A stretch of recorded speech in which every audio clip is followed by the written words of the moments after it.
ግልጽነት ወጣ የተማረኩ መሳሪያዎችን ሁሉ እያሳየ ነበር ትናንትና ጀምሮ።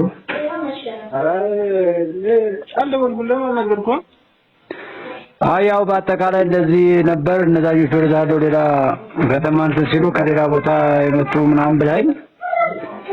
ከተማ ደግሞ የኛ ግዳጅ ወሰድ ትራክተር ነበረ።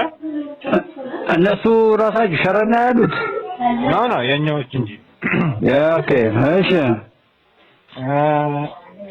አቤት ለትንሽ ማርያምን ለትንሽ እንጂ ተሰርቶ የነበረው ምሽግ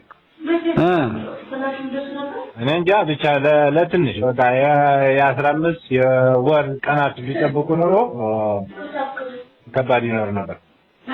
ማሻጥሩ ቶሎ ከሽፏል ማለት ነው። አዎ ቶሎ ብሎ መክሸፉ በጣም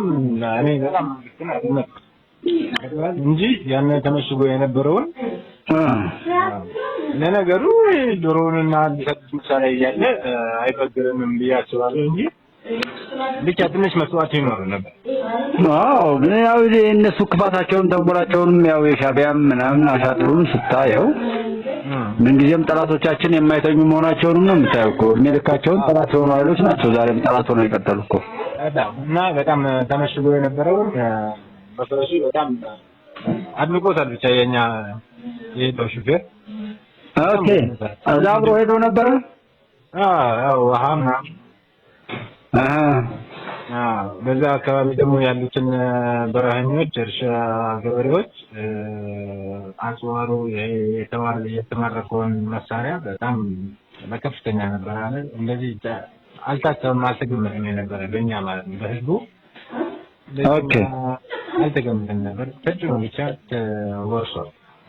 እነሱ ያሳዩት አንድ 2 ወራል አንድ 3 ደግሞ የሚኒ ካፖች ላይ የተለያዩ አንድ ሮኬት ማስወንጨፊያ ያለው ሌሎቹ ደግሞ ሁለቱ ላይ ደግሞ እሱ 23 ምናምን የአየር መቃወሚያ የተገጠመላቸው ከዛ አንድ 3 አይነት ምናምን መሳሪያው ደግሞ ምንም የማናውቅ ኃይሎቻቸው ማላቃቸው አይነት መሳሪያዎች ነበሩ።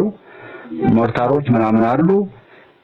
ከ54 በላይ የሚሆኑ እንደዚህ የዲሽቃ ምናምን ብቻ በምናምን በሺዎች የሚቆጠሩ ክላሽ አዎ በጣም በትክክል እሱን እዚህ አይተነዋል ማለት ነው። መከላከያ እንትን አለ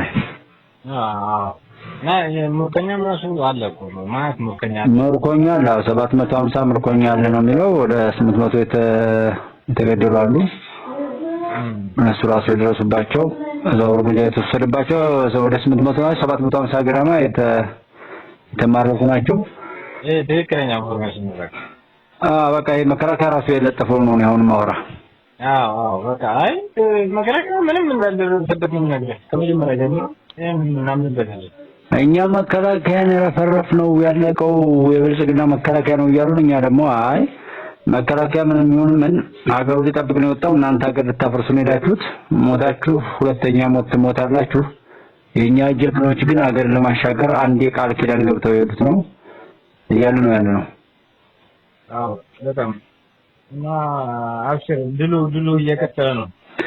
ድሉ የኢትዮጵያ ነው። ግዴታ ነው። ስለዚህ ሁመራ ወልቃይት ሁሉ ሰላም ነው አልሐምዱሊላህ። በጣም ዝናቡስ እንዴት ነው ወደ ሁመራ አካባቢ? ወላሂ አሁን ዛሬ ከ12 ሰዓት ጀምሮ አሁን እስካሁን እየዘነበ ነው። ዛሬ ቅዳሜ ነው። አሁንም ራሱ ስቴጅ ነው ዶርሜ ላይ እና ሳምንቱን አልዘነበም ነበር። ዘንቧል እንጂ የዛሬ 3 ዘንቧል። ስለዚህ ለአዝመራ ለምናምን ጥሩ ነው።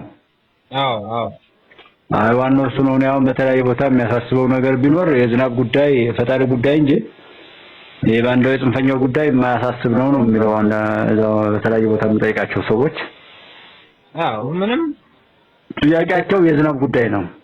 በቃ ዝናቡ አሁን ማሻአላ ሁሉም ደስተኛ ነው ያለው ገበሬው። ኦኬ በጣም ደስተኛ ነው። ሁለተኛ ደግሞ አሁን የባለፈው የአንድ ቀን ውጊያ ምንም ተጽዕኖ ራሱ አልፈጠረም ገበሬው ላይ። መከላከያ እርምጃ ነው ባንዴ ሹት ነው በቃ።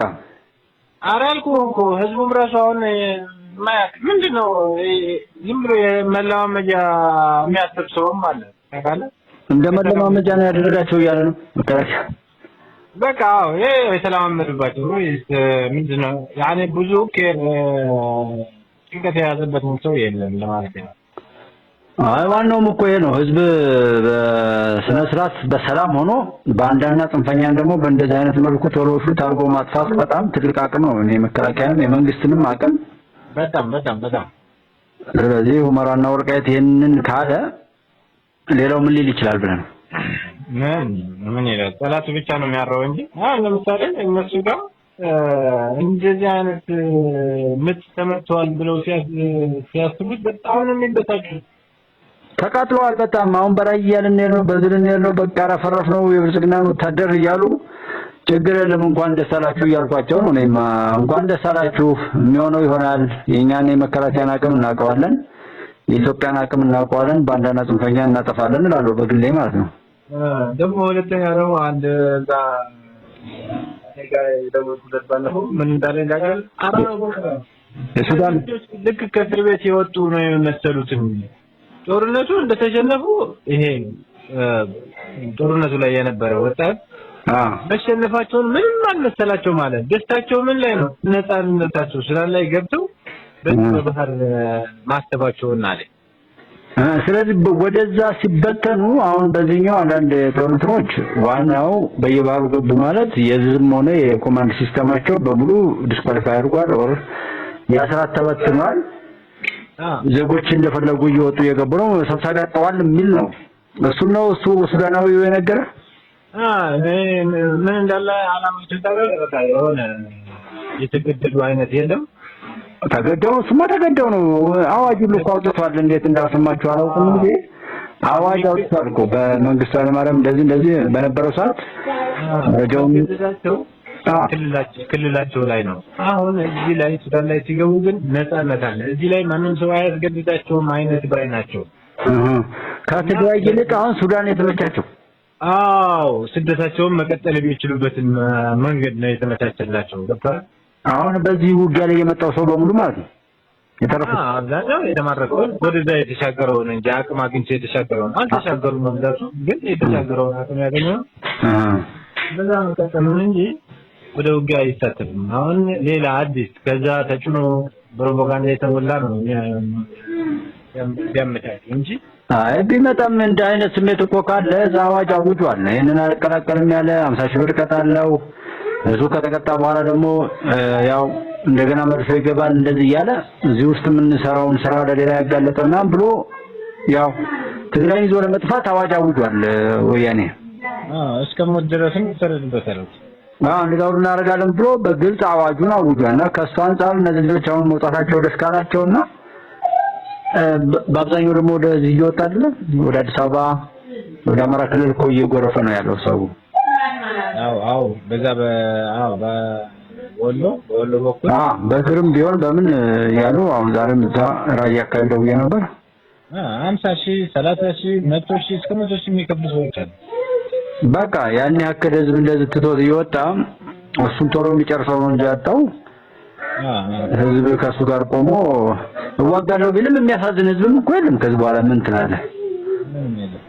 ምን እንዴት ነው ያን ያክል እስከዛሬ ድረስ ያዋረደውን የግለሰቦችን ጉዳይ አስቀጥላለሁ ብሎ ካለ እኔ ምን አነባርት እንደሆነ ግራ ይገባኛል። ባንዳነት ነው የሌላ ተልእኮ ነው እንጂ እኮ የራሱ ሐሳብ አይደለም። ይሄ ተልእኮም ራሱ